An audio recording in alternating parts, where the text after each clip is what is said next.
Hey guys, welcome back to another tutorial video. In today's video, we're taking a look at some of the best Apple Intelligence features available in iPhone. One of the most useful features is the writing tools, which can help you rewrite, proofread, summarize, and adjust the tone of a text.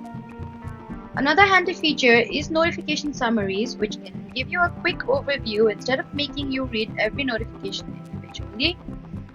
Apple Intelligence can also help with Siri, making it more useful for certain requests and allowing it to better understand natural language.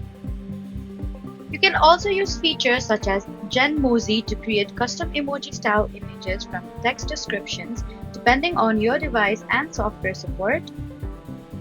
There are also image related features, including tools that can help you remove unwanted objects from photos. You need to keep in mind that Apple Intelligence availability depends on your iPhone model, iOS version, language, and region. So those are some of the most useful Apple Intelligence features to check out. Please do not forget to like, comment, and subscribe for more iPhone tutorials. Thank you for watching.